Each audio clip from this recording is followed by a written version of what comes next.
أعوذ بالله من الشيطان الرجيم. بسم الله الرحمن الرحيم. وإذ أخذ الله ميثاق النبيين لما آتيتكم من كتاب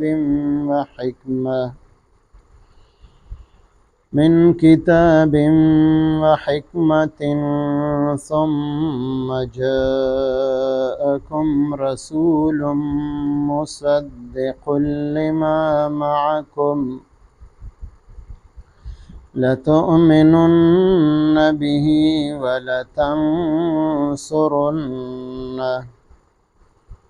قال أأقررتم وأخذتم على ذلكم إصري قالوا أقررنا قال فاشهدوا وأنا معكم من الشاهدين فمن تولى بعد ذلك فأولئك هم الفاسقون. آمنت بالله صدق الله مولانا العظيم.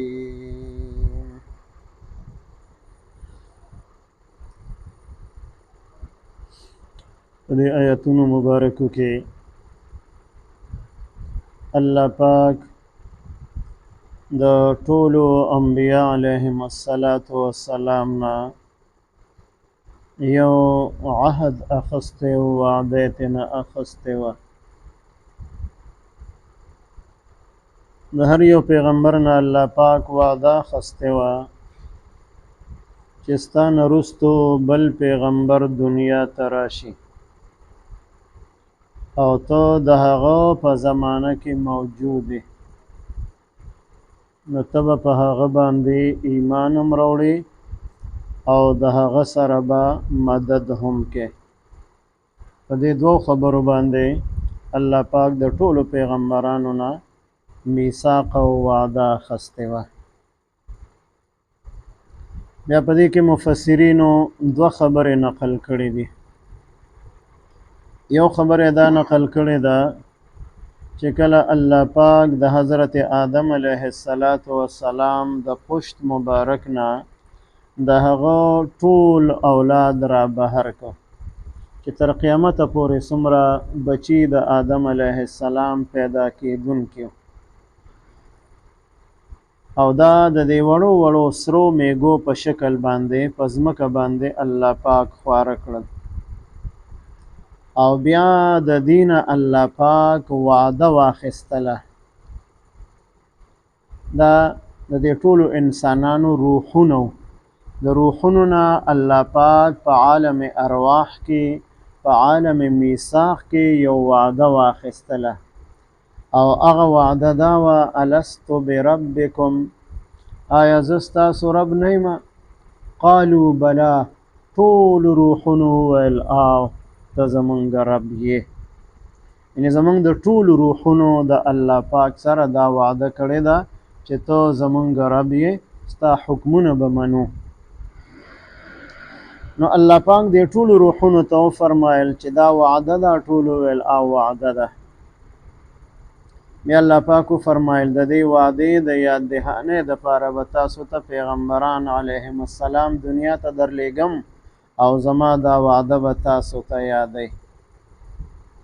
نو په دغه موقع باندې چې د ټولو انسانانو د روحونو نه الله پاک وعده واخیستله نو یو روایت دا دی چې په دغه موقع باندې د حضرات انبیاء علیهم السلام روحونه مبارک الله پاک جدا کړل او ځان لرې کړل او د هغې نه ځان له دا وعده واخیستله چې رستو تاسو پسې کوم پیغمبر راځي نو تاسو به په هغه باندې ایمان هم راوړئ او د هغه سره به تاسو مدد هم کوئ.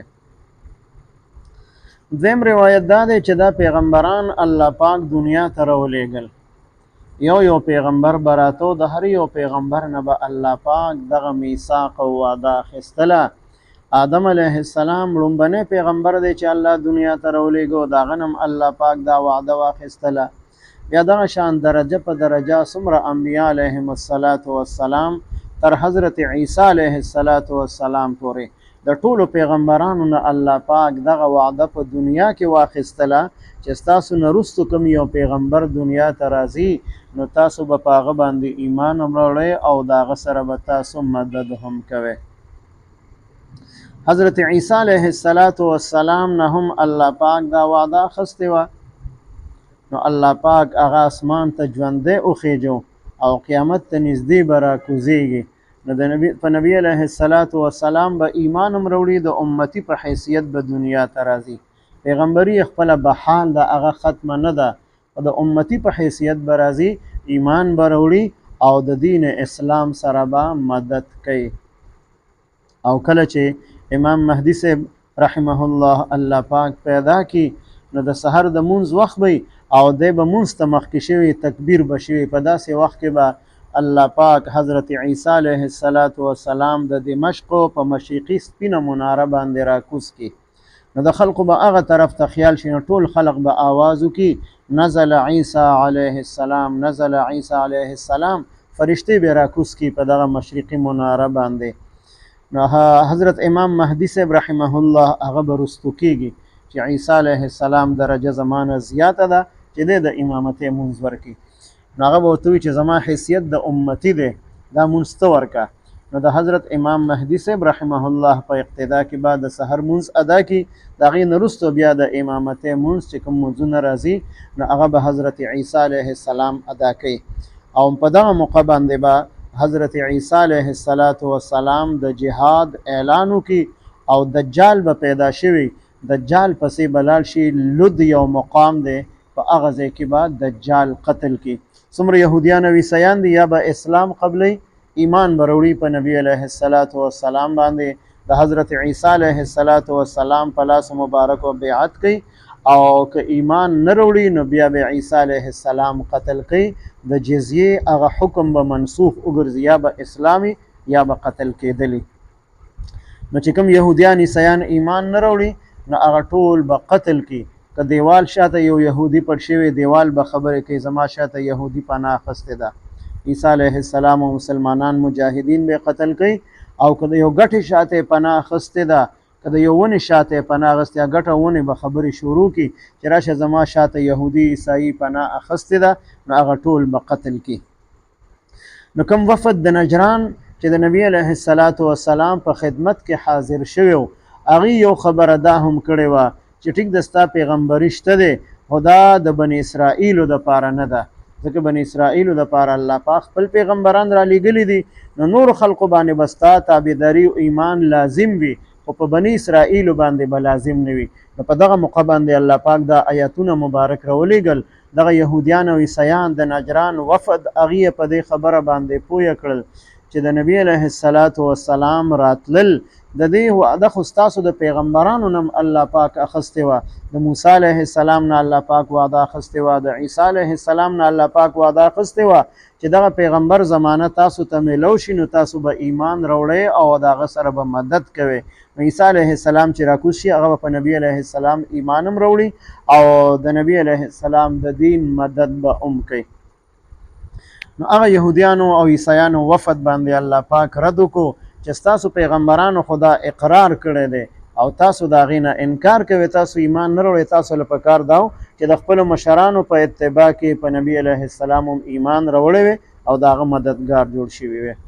وإذا خذ الله، او یاد کې هغه وخت چې اخیستې وه الله پاک میثاق النبیین، کلکه او مضبوطه وعده د ټولو پیغمبرانو نه، لما آتیتکم، خامخا هغه څه چې زه درکم تاسو ته، من کتاب د آسماني کتاب نه، و حکمت او د دین د پوهې نه، آسماني کتاب او د دین پوهه به تاسو ته درکومه، د دین احکامات به درکومه. ثم جاءکم، بیا راشي تاسو ته، رسول یو پیغمبر، مصدق چې هغه تصدیق کوونکی وي، لما د هغه څه معکم چې تاسو سره دی. نو هر یو پیغمبر چې راغلی دی هغه د خپل ځان نه مخکنو ټولو پیغمبرانو تصدیق کړی دی چې هغه ټول پیغمبران په خپل خپل وخت کې هغه رښتیني پیغمبرانو او د هغې زمانې په خلقو باندې لازم و چې په هغې باندې ایمان راوړي. نو دا عهد او اقرار الله پاک واخیستو د ټولو پیغمبرانو نه.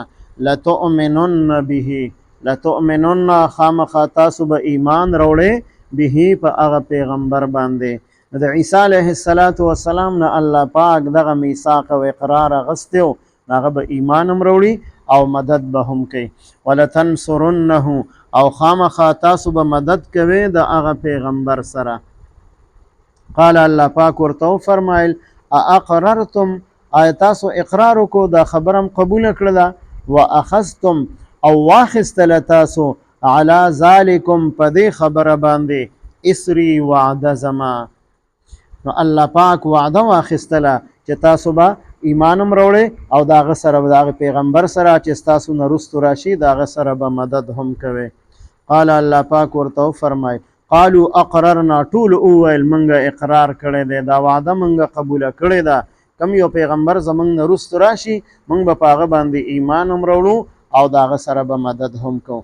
قال الله پاک ورته وفرمایل فاشهدوا، تاسو ګواه اوسیږئ، وانا معکم، او زم یم ستاسو سره من الشاهدین د ګواهانو نه، زم په دې باندې ګواه یم چې کوم یو پیغمبر راځي نو تاسو کوم اقرار وکړو نو تاسو به ایمان هم راوړئ او د هغه سره به مدد هم کوئ، په دې باندې الله پاک هم ګواه دی.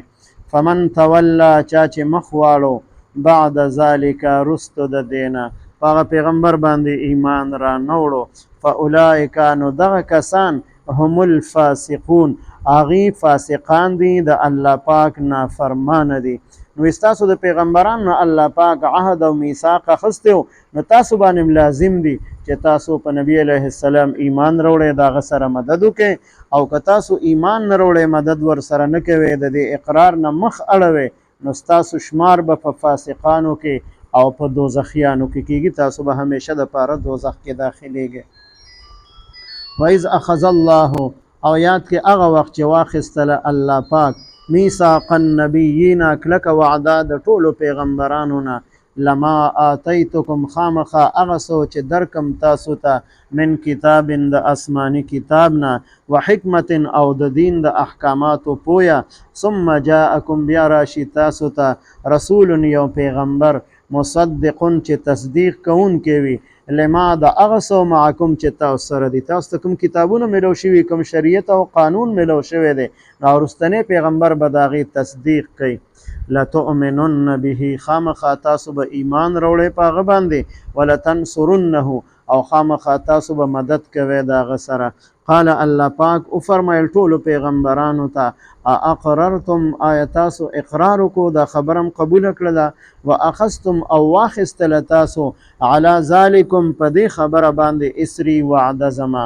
قالو ټولو وویل اقررنا، منګه اقرار کړی دی، منګه اقرار کو، قبوله کړیم ده دا خبره. قال الله پاک ورته وفرمایل فاشهدوا، تاسو ګواه اوسئ په دې باندې، وانا معکم من الشاهدین، او زم تاسو سره په ګواهانو کې شمار یم. فمن تولا، چا چې مخ واړو، انکار یې وکړو د دې خبرو نه، بعد ذلک، رستو د دې نه چې دا حقیقت ورته ښکاره شو چې د ټولو پیغمبرانو الله پاک اقرار او وعده اخیستې، د ټولو پیغمبرانو وعده کړې ده، او د هغې قومونه، د هغې امتونه د دې نه مخ اړوي، انکار کوي. فاولئک، پس دغه کسان، هم الفاسقون، دوی نافرمانه دي. اللهم صل على سيدنا محمد وعلى آل سيدنا ومولانا محمد وبارك وسلم.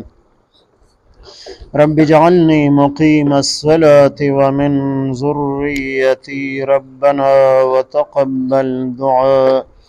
ربنا اغفر لي ولوالدي وللمؤمنين يوم يقوم الحساب. ربنا اغفر لنا ولإخواننا الذين سبقونا بالإيمان، ولا تجعل في قلوبنا غلا للذين آمنوا ربنا إنك رؤوف رحيم. ربنا هب لنا من أزواجنا وذرياتنا قرة أعين واجعلنا للمتقين إماما. وصلى الله تعالى على خير خلقه محمد وعلى آله وأصحابه أجمعين.